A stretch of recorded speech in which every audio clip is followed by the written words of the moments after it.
You are listening to WSN, Wolf Sports Network, live from Carrollton, Georgia, now an Odyssey station.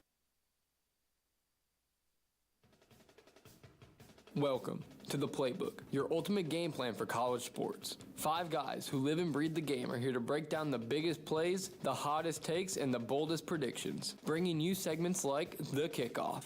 Jalen Walker, I think, in my personal opinion, could wind up being the very best. And introducing 3 new segments like the Peach Slate, talking all things Georgia. Walk the Line, breaking down the crucial overs and unders of the weekend. And Playbook Picks, where we make our predictions for this weekend's games. And to end it all off, a signature segment of Who's That Campus Legend. The first hint is this player went to UNC. It's obviously Drake May. Dude, it's Michael Jordan. This is the Playbook on Wolf Sports Network. Good morning, afternoon, whichever one you are celebrating right now. This is the Playbook here on Wolf Sports Network, our final episode of the season here. We have a Christmas special for you guys, a Merry Kiffmas, if you will, a little bit of a preview into what we're going to be talking about today. Beside me, to the right, I have, as always, JT Groves, or maybe Rudolph. It's so sweet that you have a picture of me on your little jersey right there. I'm your biggest fan. I was about to say. I really appreciate that, Brandon. Which reindeer are you supposed to be? Which one do you want us to call you today? You know, I mean, there's a lot that have kind of been like going under the radar, and you might think like, oh yeah, Rudolph's like the main one, but I'm kind of a Blitzen fan. I mean, he kind of goes under the radar. He has a sick name, like call me Blitzen. It has to do with football. I'm a Vixen guy. I'm more of a Vixen guy when it comes to Vixen or Dasher. Those are my 2 favorite ones. Dasher is like top 3. Dasher's your boy. Yeah. All right. Across from me, we have Jackson Vols. Jackson, how was your Thanksgiving, buddy? We haven't been able to talk to the people since Thanksgiving break. Honestly, it was phenomenal. I spent it with my girlfriend and my family in Disney. But I'm super excited to be back for my final Christmas episode before I go on my retirement tour in 2026 because I graduate in, May of 2026. But I'm super excited to be surrounded by my brothers and my family here at WSN to do this episode. I'm excited, man. Now, a little bit of a look ahead for you on that retirement tour. What are you going to look forward to the most after you retire from here? Maybe... I mean, it's in the works. Banana ball down in Savannah. There you go. Going from Wait, you're cold first base? Yeah, first base. I'm playing for the Savannah Bananas in the summer, But no, content down there. I'm super excited for, my next journey. But I've loved WSN, so. And then to the left of me, last but not least, is Aiden Avey. Aiden, how have you been, big dog? How's your morning going? Oh, it's been great. I had to drive, wake up this morning and get me an hour and a half drive down here. Just thinking about how much I love Lane Kiffin, thinking about the ad pictures I've been seeing in TikTok comment sections of Lane Kiffin this week. It's been great stuff. Where do you drive from for an hour and a half? Oh, I live up in beautiful Somerville, Georgia, the mountains. Somerville is beautiful. Dude, yeah, I pass right by you when I go up to Rome then. There you go. So, Somerville is beautiful. Well, I think that's enough small talk here. We have a lot to get into the show today, and we are going to kick off the show. All right, everybody in here, are you ready for the kickoff? I said, are you ready for the kickoff? That is right. We are going to kick off this show by talking about something that nobody else in the world of college football is talking about, and something you guys really haven't heard over the past 2 weeks.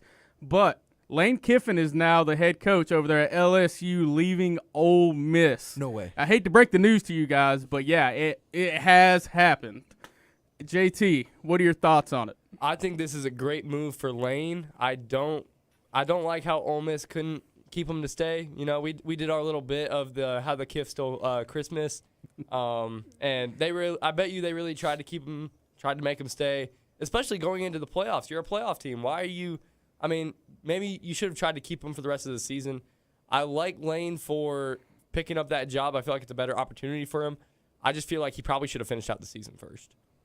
I mean, there are a lot of things wrong with college football. Honestly, great on Lane for going to a place with better amenities and I guess a more chance of a higher recruiting class for him. But honestly, this isn't the first time we've seen Lane Kiffin pack up his bags and skip town. And especially in this holiday season, I feel bad for the Ole Miss players. I mean, they worked hard. This is their first playoff berth in I don't know how many years. Even they haven't. This is the first playoff berth under the Lane Kiffin tenure over at Ole Miss. I just feel bad for the guys who worked hard, and they're going in with Pete Golding, which Pete Golding and Ole Miss's defense has been very inconsistent and a little shaky throughout this season. Honestly, they would have a higher chance of a deeper playoff run with Lane Kiffin at the helm and coaching plays. But I feel bad for the Ole Miss players, but I mean, good on Lane getting the $90-something million contract to go to Baton Rouge. Million. All right, Yeah, Aiden, what are your thoughts on it? I think that it's awful. Overall, I hate to see a coach leave his team when he's going to the playoffs. There's nothing more he could ask from this team. Ole Miss has given him all the resources he could have asked for. They would have paid him whatever he asked for. This just shows a lack of loyalty, a lack of sticking out for what you're building at Ole Miss, and I think it's a bad sign to go into LSU. When you see a coach that's just willing to pack it up and leave for greener pastures, I don't think that's the guy that people want to play for. Like Buster Faulkner going to Florida. Now, Aiden, come on. I think we got to give Lane Kiffin a little bit of slack here, man. I think we need to give him a little bit of slack. Everybody talks about timing and how this was just a bad time of everybody, and Perfect how timing. Ole Miss was about to go into the college football playoff without a head coach. But let me tell you, there was not a better time for Lane Kiffin to go over to LSU. What holiday comes after Christmas, you guys? New Year's. New Year's? Yeah. And we all have New Year's resolutions. What's one of the biggest New Year's resolutions that everybody has every single year? Lose weight. Go to Lose weight, go to the gonna gym. say, yeah. Jackson, Honestly, give us an answer. For this year, it's to graduate, but honestly, I'm on the same trail of Aiden Aby when it comes to, All right, so losing look, weight, the gym and losing weight, you know what you got to do those? You got to go to yoga sometimes, figured it man. out, yeah. Okay. Look, there's going to be a lot of spots. I've never been to yoga. There's going to be a whole lot of spots that are going to be filling up down there in Baton Rouge of these young 20-year-old yoga teachers. Lane Kiffin has to move down there to LSU. What? And Lane Kiffin has to go down there and get on one of these programs with one of these yoga teachers. That way he can stay in shape down there. He loves yoga, you guys. I Ole Miss do was for perfectly fun. capable of That's the hiring exact yoga same He teachers. loves reason- yoga. That's the exact same reason why Bill Belichick went out to Chapel Hill in North Carolina to find the 20-something-year-olds. Are you saying like that's the only? No. Yes, he goes. He has two 20-year-old yoga instructors right now. He's not. No. Bill Belichick's situation was a little bit different. Lane's not looking for a relationship with these 20-year-old Yeah. yoga instructors. He's These just trying to get dudes. fit. He's trying to make sure that he knows how to meditate. He wants to be in the right headspace when it comes to next season when he's coaching at LSU. He wants to be in that right no headspace. better place for meditation than the Grove. And then Exactly. we mentioned timing Exactly. again. I was about to say, we know Lane Kiffin and how he is, dude. This is the end of the semester over there at LSU. There's going to be a whole lot of these sorority parties going on.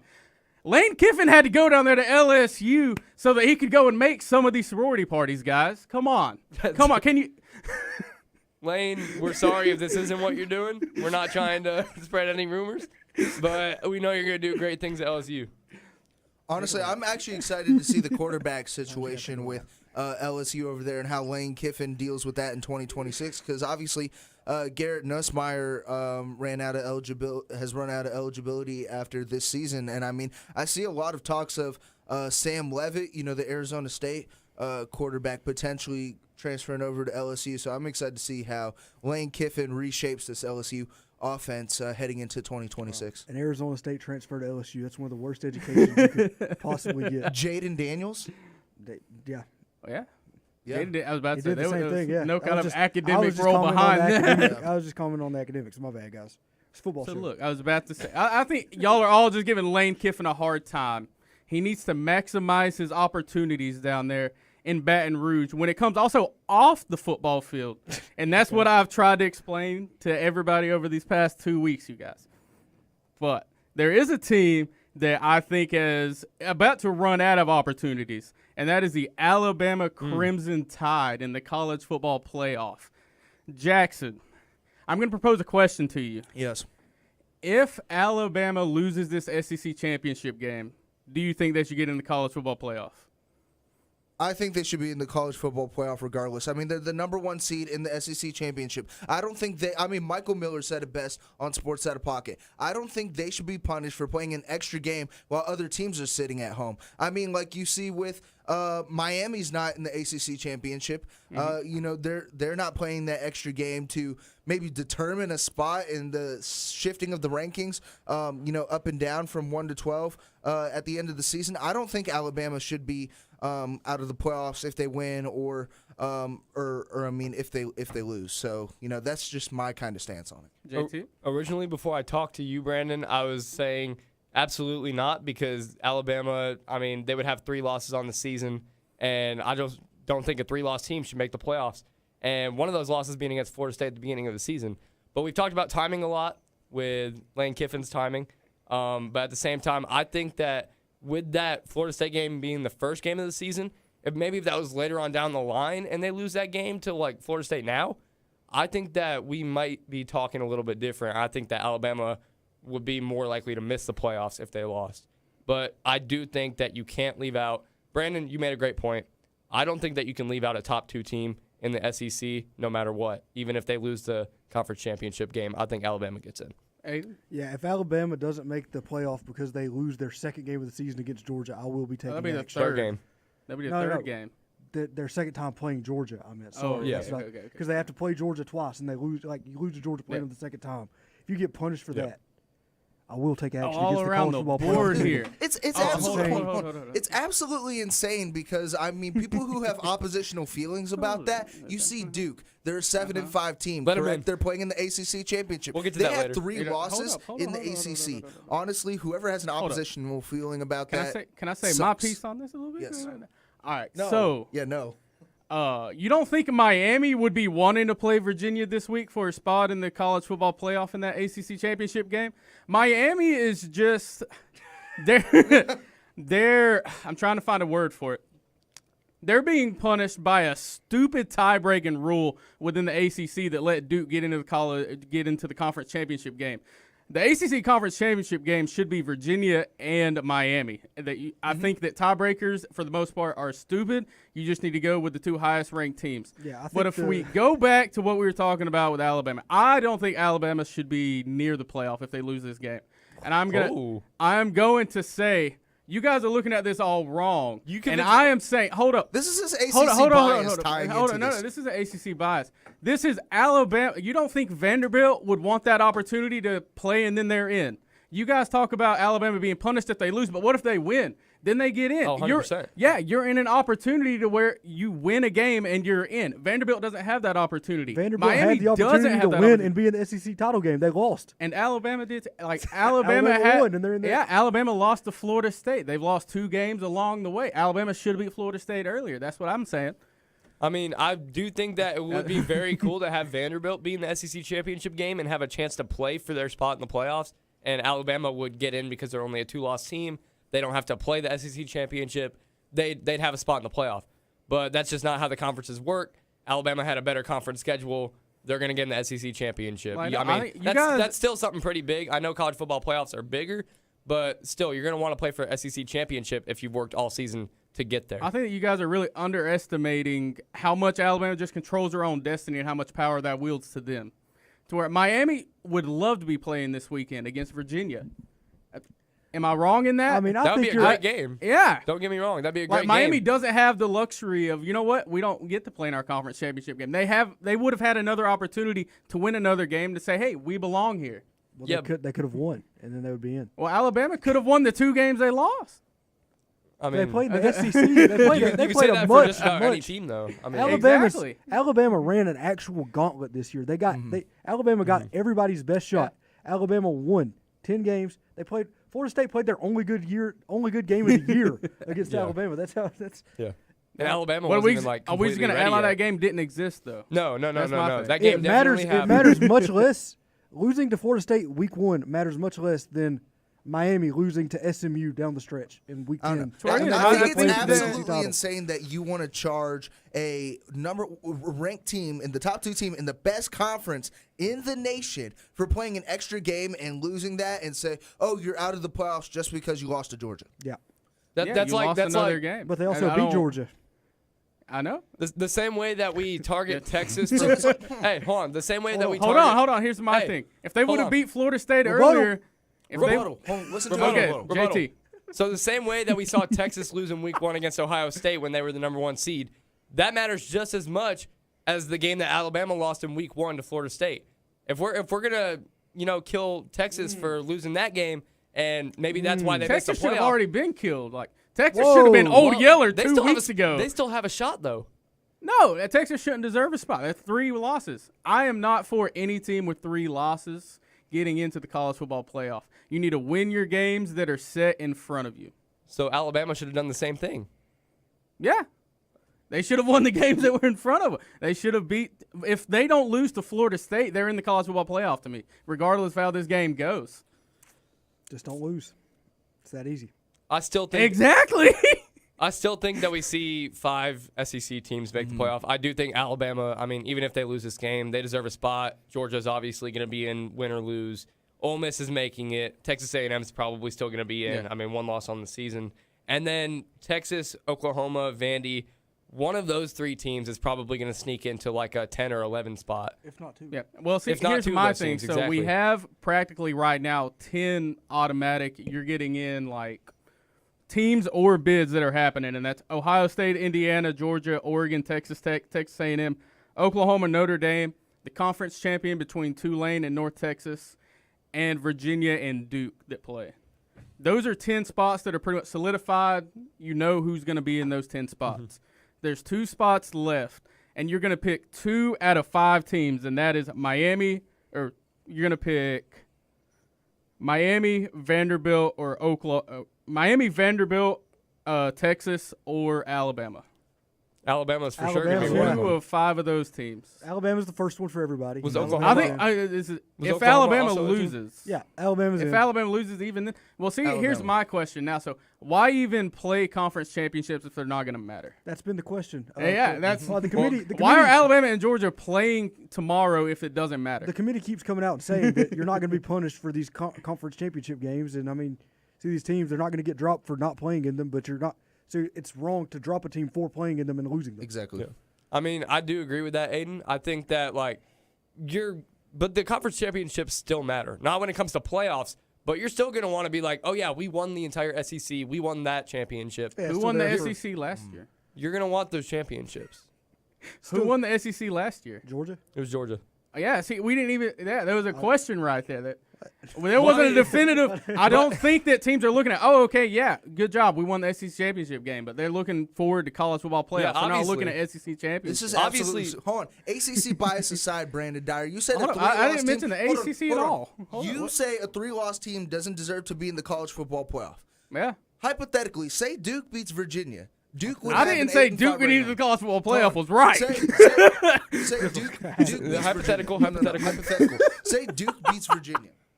Say Duke beats Virginia. They're in like what, the 8 or 9 seed, something around there. They're in the college football. If Duke beats Virginia, they better be the 12th Yeah, they're the seed. 12th seed. They're not gonna be They'd be that. that They're not 12th seed. ranked. Yeah. Do you believe that they should be in the college football playoff? If they're one of the 5 highest ranked conference champions, that- then that- under Yeah. that Yeah. current The rule, only way- yeah. The only way that Duke makes it is if, JMU loses, if, Yeah. That's what I think. I think Virginia winds up beating There's- Duke, and you just get Virginia in the Yeah, but college if football Duke playoff. wins and But It's just gonna be. Sad I'm not going to say because- it Duke would be deserves to amazing. be in there at all if they I'm just gonna win. say, if Duke wins and they make the college football playoff with what, an 8-5 record, I think a deserving Vanderbilt team should be over that. Yeah, than a winning Duke team. out of the 5 you said, I would take Vanderbilt as the second team with Alabama. Vanderbilt and Alabama have the best resumes, have the best I wins. think y'all are overlooking BYU. I think even Uh, if they lose to BYU Texas Tech. BYU's played If one BYU ranked opponent loses, this they don't year, deserve it. and if If they they lose, lose, they lose. If Like, BYU loses, they don't deserve a spot. Listen, yeah, listen. BYU be has an real. awful resume. They've beaten nobody this year. They just got lucky Big 12's enough. been terrible. They've beaten the teams in their conference, but I think when it comes to playoffs, I don't think they would make it past the first round. And you want a fun college as a college football fan, you're going to want a fun playoff.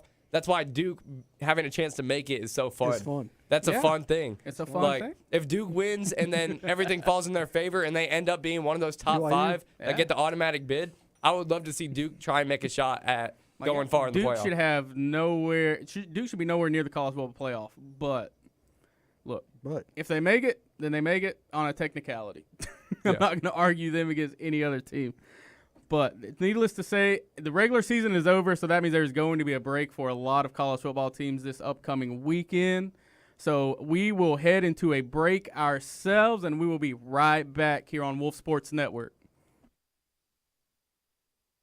Throw it on a dime. It's Matty Fresh, and you're listening to The Playbook on Wolf Sports Network.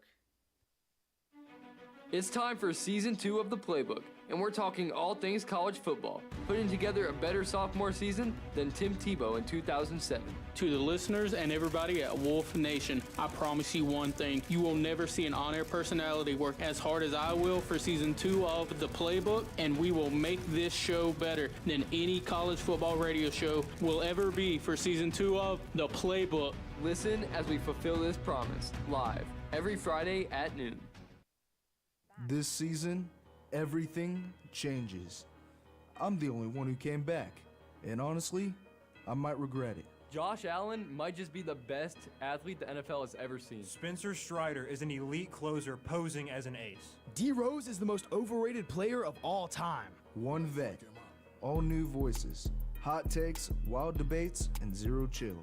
Season 6 of Sports Out of Pocket debuts this fall, only on Wolf Sports Network.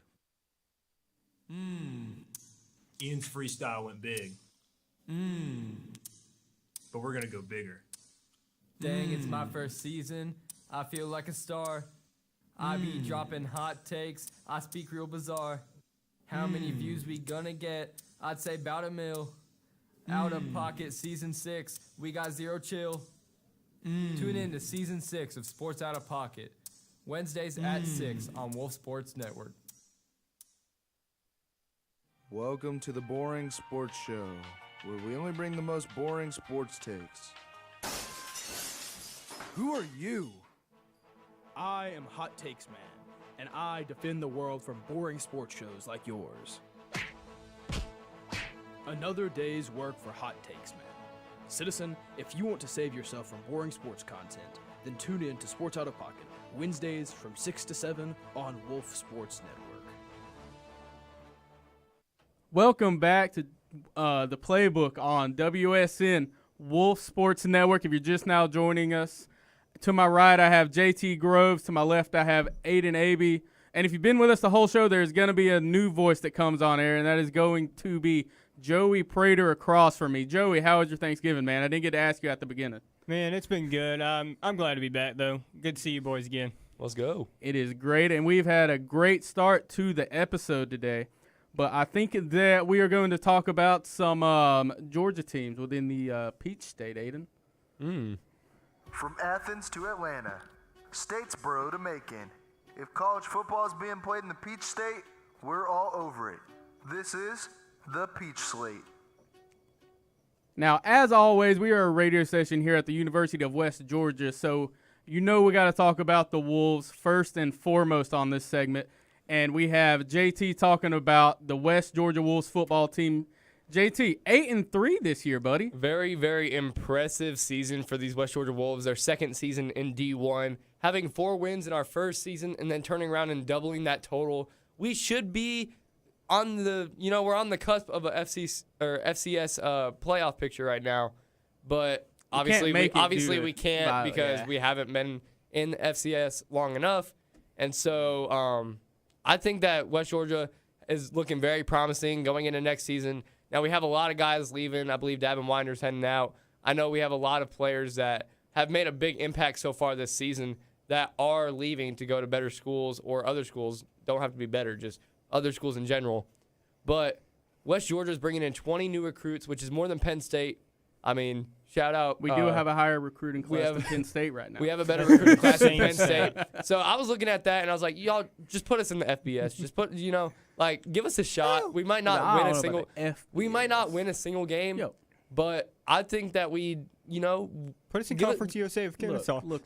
there you go. Put us in CUSA. I mean, Let we us might dominate. make an impact. Let us dominate the FCS first, and then we can get into moving up to FBS. That is true. That is true. We want have some Bama. teams. No. Exactly. We want Bama. We want Ohio State. But Actually, but back to what I was saying about West Georgia. Our schedule, I mean, we looked really, really good at the beginning of the season. We beat Nichols, who at the time was a ranked team. Yeah. And so we win our first 5 games of the season, and then we fall to Austin P, and then we fall to Abilene Christian, and then we fall to Tarleton State. 3 ranked teams in a row, by the way. Yeah. And then we end off the season strong. 3 straight wins against Central Arkansas, North Alabama, and then Utah Tech shutting them out 23-0. Overall, great season. I mean, for only being our second season in D1, I'm really proud of this team.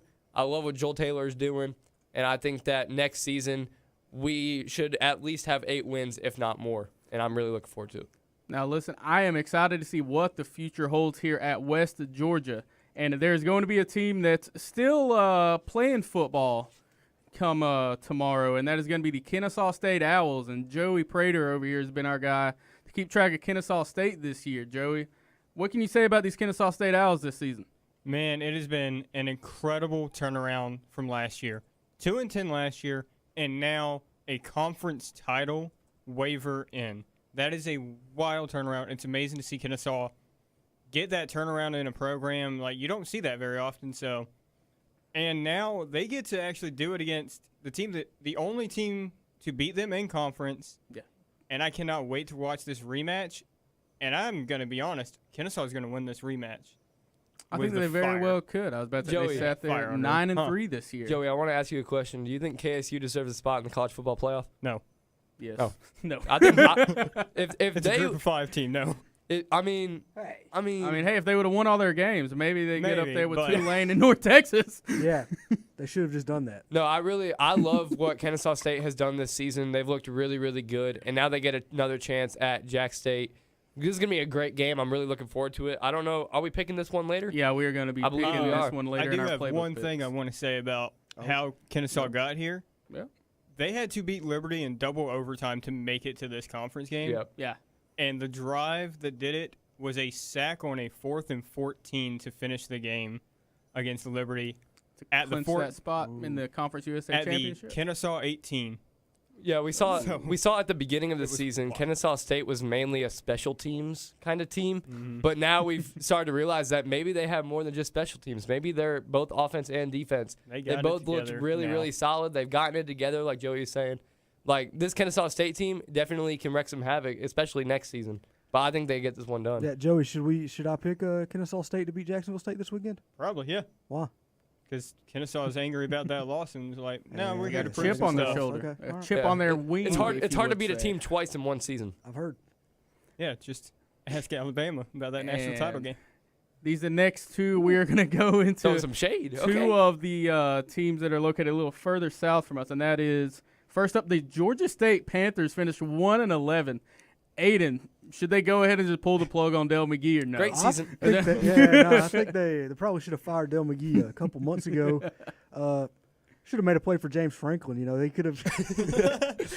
Yeah, this Georgia State team's just been bad this whole season. The recruiting classes have looked good. Del McGee's brought in the talent.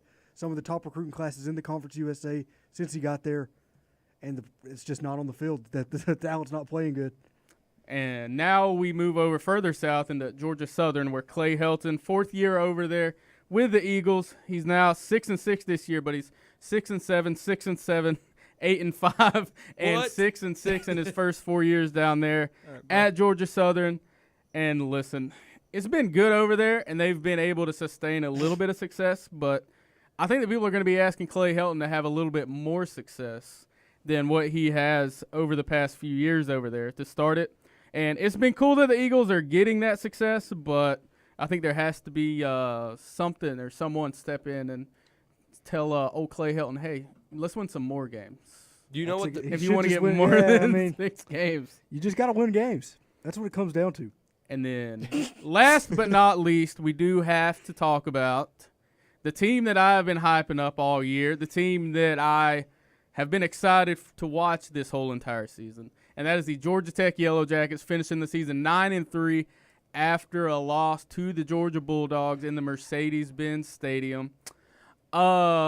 Admirable loss by Georgia Tech, I would say. Yep, I will agree to that. At least the second half was. I'll give you credit. And so JT, and then we have Georgia, who is now in the SEC championship game, finishing 11-1 right now. 11-1. Who cares? So we don't need to mention that. That's valid. Yeah, I mean, we know the Georgia Bulldogs. I mean, the entire season has kind of been a sweat for the Georgia Bulldogs. They've kind of played down to their opponents a little bit. But later on in the season, we've started to see Gunnar Stockton and this Georgia Bulldogs offense. I got my mind on us going undefeated next season. I'm sorry about that. The Georgia Bulldogs and Gunnar Stockton has looked really, really good. And, I mean, especially in these last few games of the season, obviously Georgia Tech is always going to be the toughest opponent. Brandon, you've been talking about it. They will play. They don't care what game it is. At the end of the season, when they play Georgia, they will play their heart out, and this will be their best game of the season. And, I mean, Georgia Tech kind of proved it. I mean, this was a close game. Should have been a lot further apart, but, I mean, it was a great game from Georgia Tech. They played well. Georgia didn't play completely well, but they played a solid game as well. And, I mean, it was a great game. I think that I was hoping for a little bit of a high-scoring game. I like high-scoring games. But it was a defensive battle. I thought it was a really, really good game. Georgia, well-deserved win. Georgia Tech still played a great game. And Aiden, I'm going to give you the floor right here to talk about this Georgia Tech season a little bit from your perspective on it. Well, this Georgia game was really the opposite of what we saw from Georgia Tech this whole year. Yep. Great defense and offense that just couldn't move the ball, which was the opposite of what we had, where the offense could do whatever they want to teams, and the defense couldn't get to stop at times. Yep. Yeah. So just a confusing end to a confusing season. Listen, it had me going way up here. We're going to the playoff. This is the best Georgia Tech team in 20 and 30 years, and things are great. We just beat Boston College by 1. What is happening? Yeah, I forgot that happened. There were times where the sky was the limit, and then there were times the sky was falling. It was just bad. It was a crazy year. Fun year to be a Georgia Tech fan, but it did make me want to kill myself at the end of it. I do think, despite how the season ended, I'm still proud of this team. I'm proud of the fight that the team showed. We waited 11 and a half games to finally start playing defense. I don't know what was going on with Blake Gideon, but the second half of that Georgia game played really well on the defensive side. Yep. Held Gunnar Stockton to under. I think he only had like 70 passing yards in that whole entire game. Yeah, playing for his job at the end there, I guess. I don't know. But yeah, honestly, so Haynes King played a better game. I want to say this. If this game is the reason Haynes King gets knocked out of Heisman finalist contention, I will be upset for him because he has played his butt off the entire season. And if he's not a Heisman finalist, I will be disappointed in the committee. I agree. This is where you earn the Heisman. You got to be good in those big moments. And pick six in the biggest stage. You can't. Yep. Yeah. Had a front row seat to that to watch that happen. Yeah, it's a rough way to end the season for Haynes King. I mean, he was looking really promising. Before that game, he might have been in that Heisman contention. He might have been invited to New York. But now we're looking at it, and, it's a tough team. Georgia Bulldogs, one of the best defenses in the nation, just one of the best teams in general in the nation. It's really hard to perform against a team like that, but you kind of have to when you're going up against guys like Fernando Mendoza. You're going up against guys like Julian Sayin. Like some of these quarterbacks, Ty Simpson, like some of those quarterbacks that are at the top are able to perform against those top teams, those top defenses. Haynes King wasn't able to do that. Yeah. Now, look, the final score of that game was 16-9, so I can almost guarantee you that hit the under on whatever the point total of that game was. 100%. And we have some point totals and lines that we want to get into real quick. There is no way Carson Beck is throwing for 240 this game. Are you kidding me? This is a cakewalk for him. I'm hitting the over. Walk the line. And Aiden, we're going to start with you in the Big 12 championship game. You've got someone that you want to talk about. Yeah, I want to talk about Bear Bachmeier going for a second round against this Texas Tech defense the first time. 188 passing yards and a touchdown and a pick against the Red Raiders. A solid game. They've got his passing line even higher for the second time around at 196.5 yards. He's not touching it. Texas Tech is going to shut him down in their second matchup of the season. Yeah, I agree. Moving over to Joey. You want to talk about a game that's not this weekend but next weekend. Yes, sir. I want to bring up Army versus Navy because I know everyone else is like, oh, conference title. Meh. We know what's happening. I want to talk about our Army-Navy game where Army is actually supposed to lose by 4.5, and I'm actually going to say they cover the spread and win this game. What? Straight up. Okay. I don't hate that, taking the underdog. I definitely think that Navy gets this one done. I think that they've just looked better all season. I mean, the record shows it. Navy, I think they got it in the bag. And I am moving back over to this weekend and this state where we have Ty Simpson, who has 250.5 passing yards over under. I'm smashing the under on this. I'm putting almost everything that I have on the fact that he's going to go under 250 passing yards. I think that Georgia's defense has been really well this year. They've shown in that Georgia Tech game they can take one of the most prolific offenses in the entire country and just go through there, have their way with them, and wind up winning that game and look really good at doing it. Georgia's only allowed one quarterback in their last 5 games to have over 250 yards, and that was Arch Manning's 251 passing yards. I think that Georgia winds up holding Ty Simpson under 250 passing yards tomorrow. And I mean, I hate Georgia. I think all these conference championships. I think all these conference championship games are going to be low-scoring games because, I mean, we got Georgia-Alabama. That was only a 24-21 game. We have Ohio State and Indiana, 2 of the best defenses in the nation, going at it. I think that all these games are going to be like very, very low-scoring games, which is why with my line, I'm taking Bo Jackson to have under 88.5 rushing and receiving yards. I think Indiana is one of the top, if not the top defense in the nation. And I think that Ohio State, I mean, all season I've been saying Ohio State does not deserve that number 1, but they did not. They didn't lose a game all season. They're defending champs. I think that they earned their number 1 spot, but I don't think that they've played a close game at all this season. So I think that Indiana's going to get this one done. I just think, well, we're not there yet. I mean, I don't know who's going to win this one. Yeah. I think Bo Jackson does not get over his line. I think it's going to be a low-scoring game. I mean, I do like that. I think this is going to be a low-scoring game. This might be a 13-10 type of game. Yeah, I agree. I think it will be. And I think that we are going into another break here, and when we get back, we are going to make some of our picks for the games tonight and tomorrow night. Yo, this is JT Money, and you're listening to The Playbook on Wolf Sports Network. We do not affiliate with Disney Channel in any way. Listen up, because I got to tell you, Sports Pack is back and better than ever right here on Wolf Sports Network.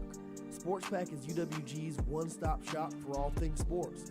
From hot takes to heated debates and even your best bets for the week, Sports Pack has you covered. So don't miss out on the fun. Catch us right here on Wolf Sports Network every Monday and Thursday at 6 p.m. See you there.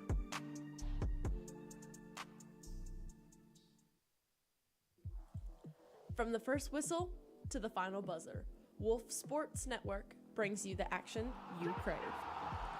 Sports Pack is your all-access pass to the Wolves athletics. From football, basketball, baseball, soccer, and volleyball, and more. If the Pack plays, we cover it. Passion, pride, Pack. Don't miss Sports Pack every Monday and Thursday from 6 to 7 on Wolf Sports Network. Sports Pack. Sports Pack. Sports Pack is back. West Georgia's one-stop shop for all things sports. Whether it's UWG, NFL, NBA, or MLB, we've got you covered on all fronts right here on Sports Pack. Mondays and Thursdays at 6, only on Wolf Sports Network.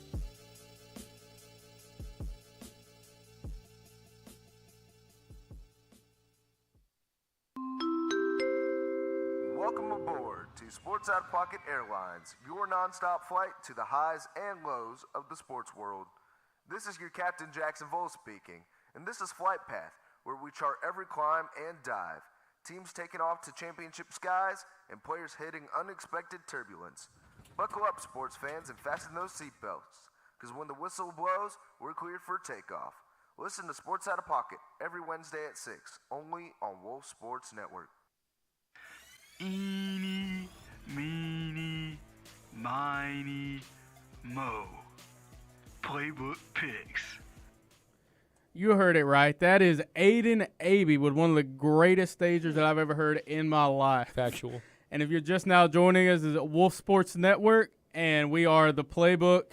I'm your host, Brandon Dyer, joined by JT Groves, the Reindeer. Across from me, Jackson Valls, and to my left, as always, the guy behind the board, Aiden Abe. Yeah. And so we will get into some Playbook picks here, and we are going to start in Kennesaw State and Jacksonville State. JT, who do you think wins this game? I'm looking at this game. It's going to be a very, very good one. Jacksonville State got them earlier on in the season, but I mentioned it earlier in the show. It's hard to beat a team twice. Amari Odom has looked absolutely unreal this season, and I just think that Kennesaw State, record shows it, 9-3 against the 8-4 team. Going to be a close one, going to be a great game. Kennesaw State's going to get this one done.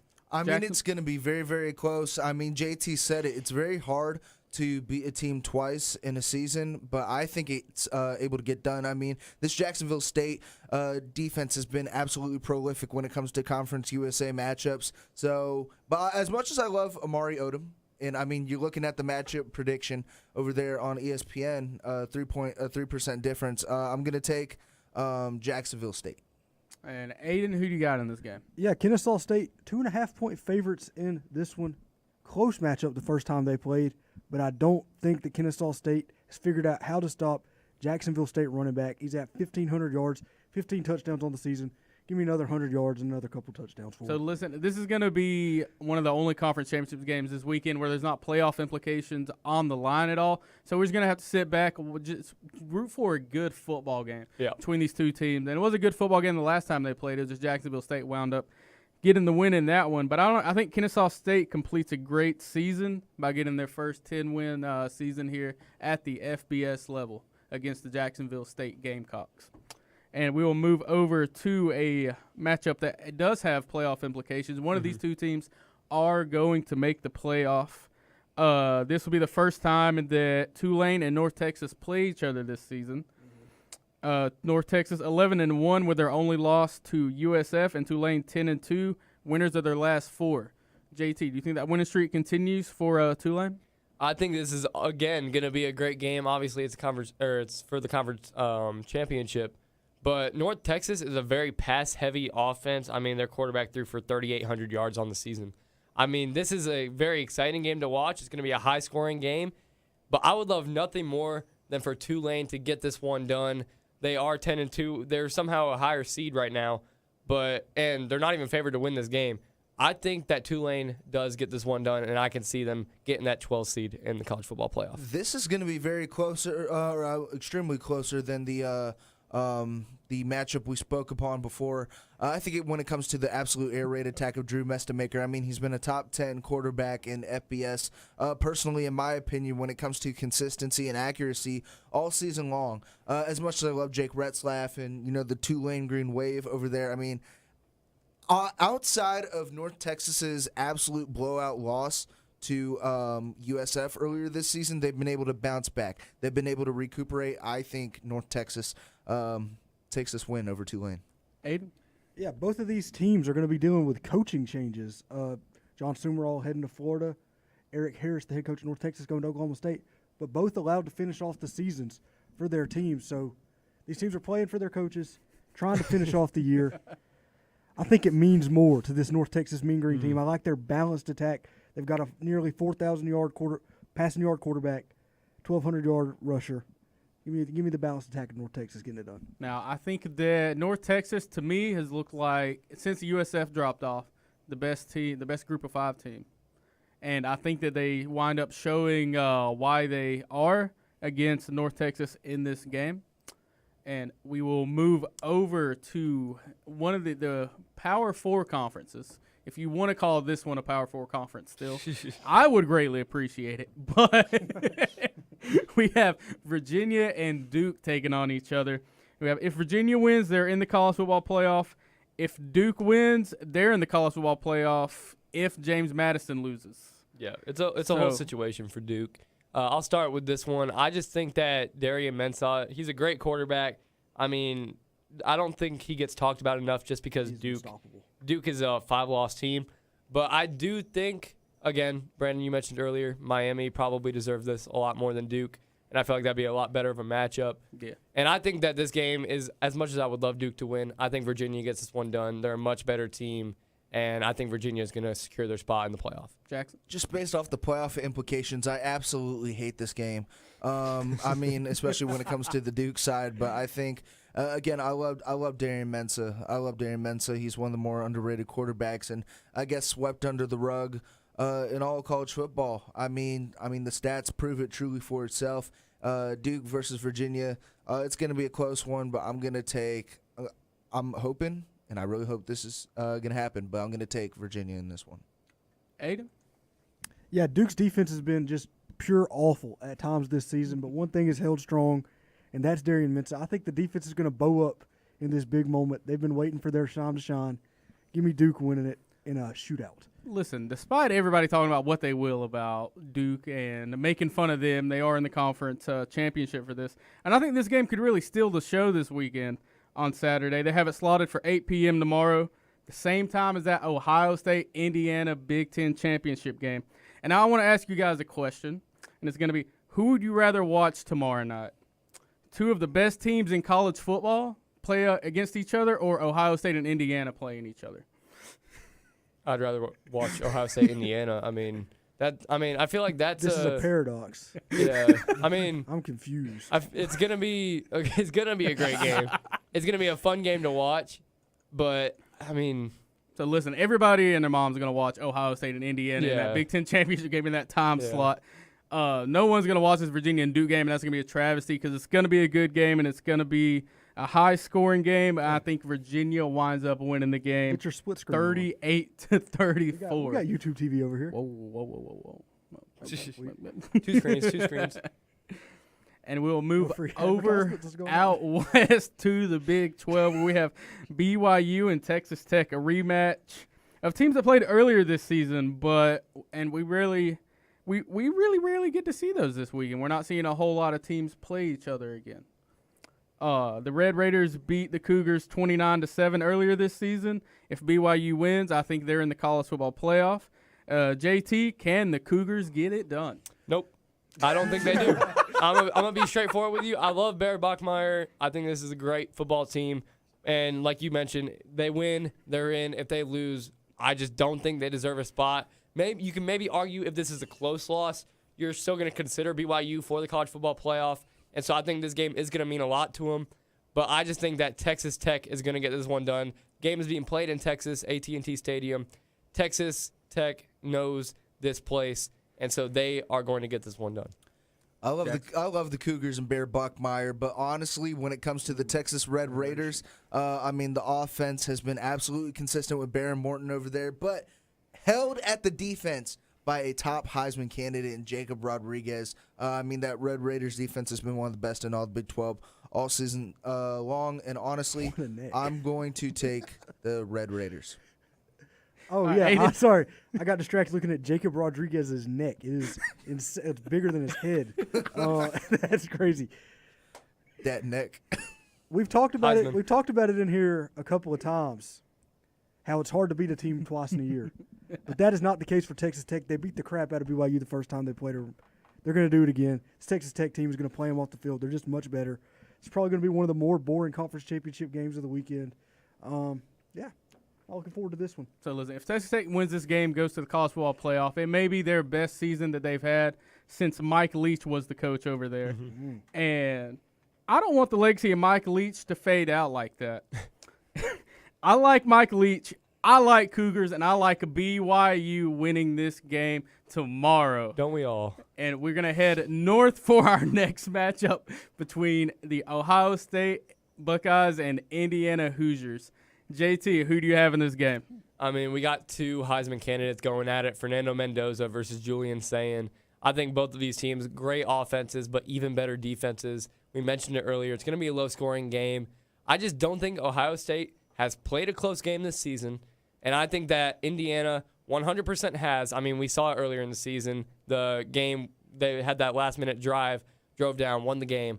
I think that Indiana has the experience, and I think they are the best team in college football, and they are going to get this one done. Jackson? I think Ohio State has the experience. Honestly, I love both offensive in Indiana and Ohio State. I mean, they're very comparable, but when it comes down to the defensive wise, I mean, Ohio State's coming off momentum off a win versus Michigan, which that's the first time in many, many years for Ohio State beating Michigan. But I'm going to take Ohio State by a field goal. Aiden.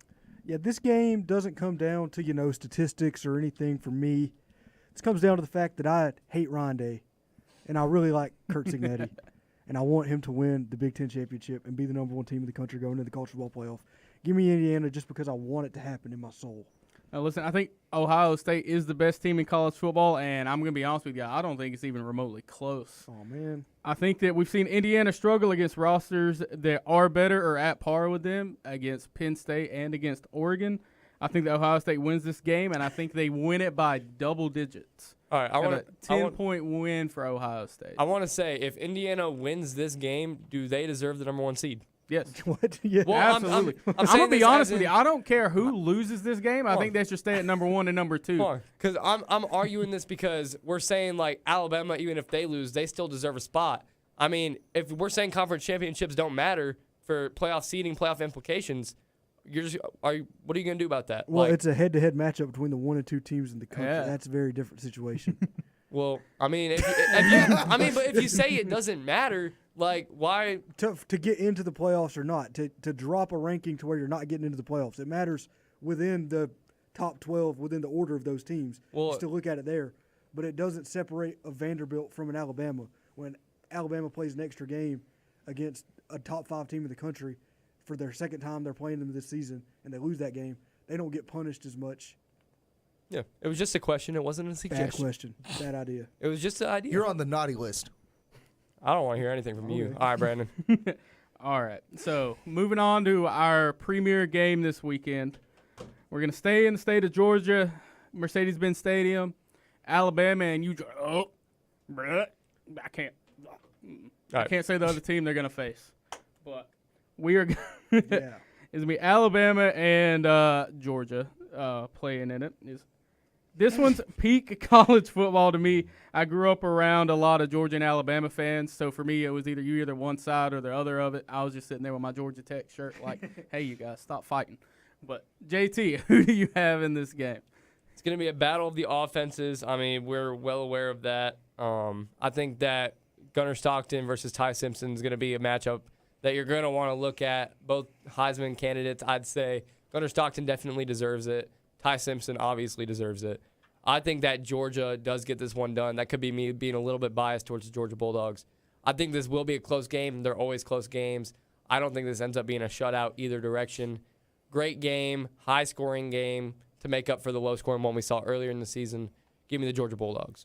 Jackson. Who's that coming down the track? Who's that coming down the track? It's the meme machine in the red and black. It's the meme machine in the red and black. Ain't nothing finer in the land. Ain't nothing finer in the land. I'm going to stop myself right there. I'm going to take the Alabama Crimson Tide. Roll Tide once Alabama on their defense and, the secondary finally exploits something from an oppositional, offensive standpoint. I think they continue that momentum, especially in the second half of these games. So give me Alabama Crimson. Jackson, you belong on the naughty list after that Aiden? one. This is going to be a Mike Bobo masterclass. All right, this is the kind of game that Mike Bobo gets into, wets his pants, can't call a single play right. We're gonna call 42 screenplays. None of them are going to go anywhere. Alabama by about 33. Georgia, 33. Whoa. All right. So we haven't talked about the big elephant in the room, and that's the fact that Kirby Smart's 1-7 against the Alabama Crimson Tide, and he hasn't beaten a fully healthy Alabama team in his entire tenure at Georgia. If Alabama wins this game, they make the college football playoff, and they use that to their advantage. They wind up beating Georgia, and they secure their spot in the playoff as an 11-2 team. Good. And needless to say, on that field, though, we're going to see a whole lot of campus legends play out. Bo Jackson, Herschel Walker, Reggie Bush, Cam Newton, Johnny Manziel. What do these guys have in common? All these players know what it's like to be a campus legend. That is right. It's time for our signature segment of the show, and that is Who's That Campus Legend. And today we are going to start with, well, I think we need to explain the standings real quick. Yeah, I was going to say. So let me go ahead and take yeah. this one away, Brandon. So I think this should just be a showdown between the two leaders right now. Brandon sitting at 44, Jackson sitting at 41. Me and Aiden are nowhere close, sitting at 18 and 11. Yeah. I just think that this should be a matchup between you two. Aiden, you got your campus legend. I have my campus legend. This is just going to be a showdown between these two. Okay. So my college is Tulane. Ooh. Do we need the next hint? Yep. Running back. I don't know a lot of Tulane running backs. Nobody does. Nuh-uh. All right. 44th overall in 2008. Tulane in 2008. Any guesses? Any guesses? Not yet. Jackson is contemplating. Keep going. 2008 to 2017. Do we need the teams? I'm still playing it safe. Do we need the teams? Brandon does have a lead, so he can't play this one safe. So Jackson, you're gonna have to take a stab at at Aiden's for sure. The teams are the Bears and the Jets. Oh. Both players locking in. If you both get it right, then Brandon will still have the lead by 3 points. Go ahead and flip those boards, gents. It is Matt Forte. It is Matt Bears Forte. and Jets. So Brandon maintains the lead by 3, and Aiden, go ahead and end this one off. All right. My player went to the University of Vanderbilt. Oh. Ooh. Oh. Okay. He was a quarterback. Ooh, Jackson, you're going to have to take a stab at it right here if you want to win. It's one of two guys. If you guess it on the next one, the best you could do is tie. So you kind of got to lock in right here. We can give him a little bit of time. We got some time. Jackson, Vandy quarterback. Go ahead and take your shot at it if you want to win this one. It's 1 or 2. Wait. 1 or 2. Yep. Go with one of them. I can only think of 2 of them. Yeah, Take a shot. I got it. Jackson locks in for 4. All right. He went undrafted in 2013. Oh, it is the name. Jackson looks very I know disappointed. the last name. Jackson looks very I know the last disappointed. name, but I cannot for the life of me remember the first name. Well, it doesn't look like Jackson's too confident, so if you want to take a shot, you might as well. Let's see. I'm peeking. All right. All right. He played for the Jaguars, the Buccaneers, and the Dolphins in 2013 and 2014. But that's not important. What's important is the name, which is Jordan Rogers. Go ahead and flip those boards, gentlemen.